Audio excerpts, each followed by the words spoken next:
Hey guys, welcome back to the channel. Today we're going to get started on the Cub Cadet 129 with the front end loader. In the rear end, it's got a hydraulic pump that runs the rear end. And we've got to replace that. And I'm going to zoom in and show you what exactly we're working on. All right, so here's our new hydraulic pump. New used, obviously. This is in really good shape. Comes with relief valves. And this one is ported, as you can see. So what I use this for is running my power steering. Now you could use that to put in a rear lift if you wanted. So where this connects to the rear end, I've got to get this cleaned up. And then we've got our $5 quart gasket that goes on there between that and the rear end. Now the reason we got to take the one out of the loader is on this suction tube, this joint right here on the loader leaks like a sieve. And I have re-tapped that out twice, and I also goobered it all up with JB Weld, and it still leaks. So I had to break down, was searching for one of these for quite some time. You know, just adding fluid as needed to the tractor. And I found a guy who sold me this for $40 whole. So my goal is to not have to split the tractor in half to replace this. We're just going to try to pull off the rear fender and see if I can slip it in. And thanks for tuning in and sticking along for the ride. So let's get to work. Say hi. That a girl. That a girl. So we're at the tractor, and where I've got that can of PB Blaster, we need that whole fender to come off. So let me show you what to do and how to take that fender off. So you've got 4 bolts here. And there's one hiding underneath my forward and reverse lever. So you got those 4 on this side and the other side. Then you pop up your seat, the battery's got to come out, and then you've got 4 bolts holding that in. And typically with your voltage regulator, you've got 2 bolts holding that in. So to get to those 2 bolts, the head of it's here, and the nut is up underneath the tire in here. So that'll be step 1, is to get that. That was loud. So that'll be step 1, is get that fender off, and then I'll show you how I've got my weight box hooked up to the frame. So I'm not going to roll footage of taking some bolts out, so I'll catch up to you once I get this fender off. All right, for my tractor, because I've got the front end loader and I did the forward and reverse on a pedal, I need to kind of wiggle the fender around a little bit to get it out. Okay. So we got the voltage regulator moved out of the way, as well as our hot wire that runs to the battery. So now, remember, this whole hydraulic pump has got to come out. And now that I look at it, I don't know if there's going to be a way to pull that out without pulling the entire rear end out of the tractor. But we're still going to see what I can get done here. So we've got to disconnect our drive shaft.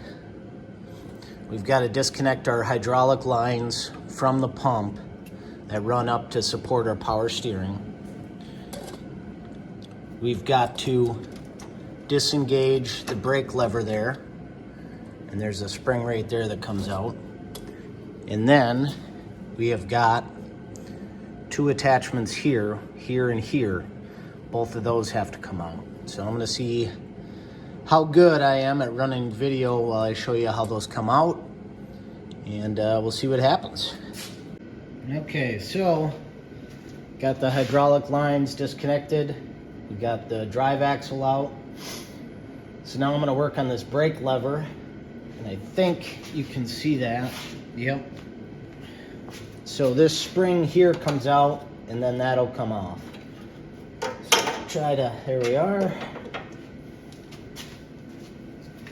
Pop that spring out, and I'm just going to leave that spring hanging in there. And we'll work this a little bit. There There we are. So we got that one out. Good job, us. Now I've got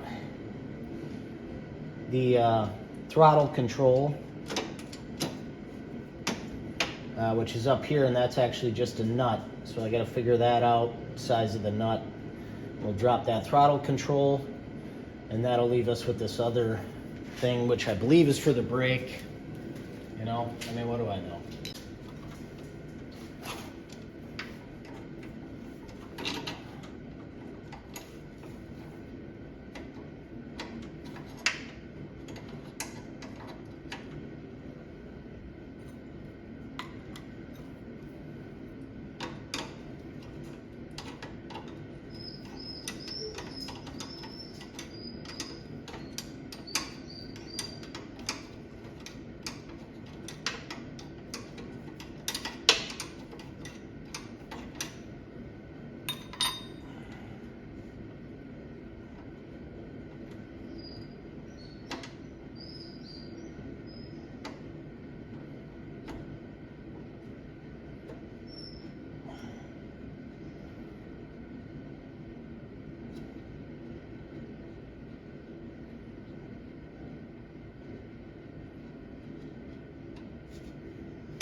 Got it. All right.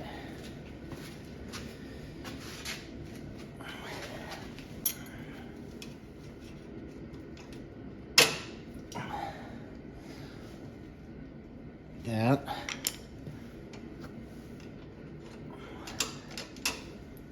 There we are.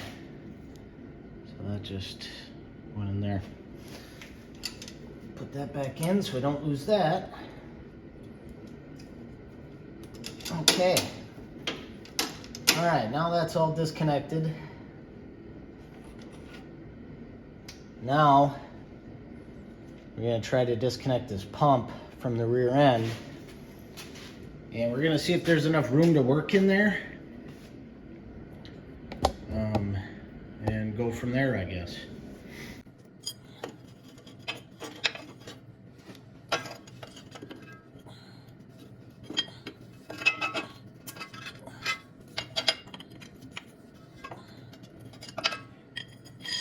Okay, so we got the suction tube disconnected there, and we got it dripping into a pan. Tough to see. We don't have much fluid in there because of the leak. So our little tiny pan should be enough to absorb that. All right, let's try to get these 4 bolts out of the pump.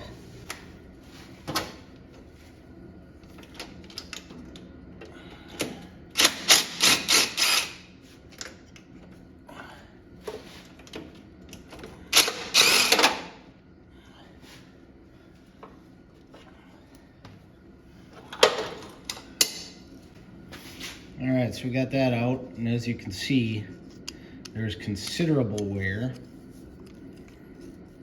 on that. So what we're gonna have to do is take this apart, weld that up, fill that in, and then grind it off smooth so it can move on this plate a lot easier. So we're gonna go put this on the workbench. It's just a snap ring that, good Lord, that's gross. Just a snap ring that holds that together.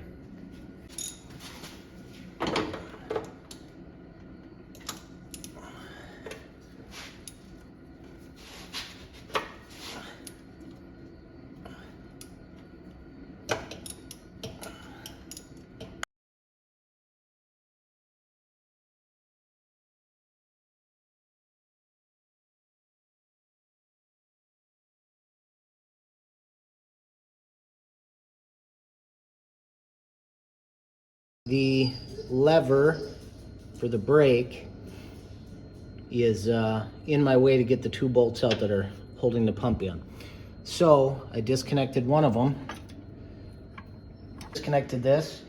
This goes through here and it's just a cotter pin that holds it in. I'm going to do the same thing on the other side.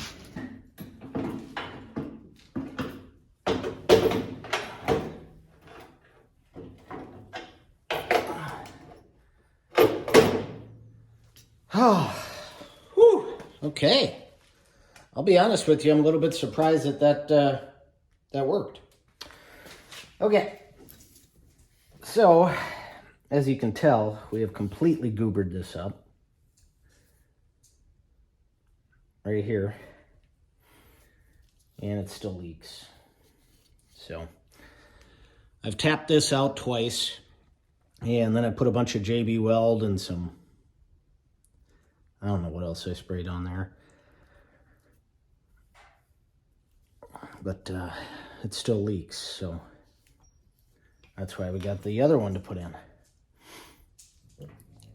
Here's the cork gasket, notorious for failing on these.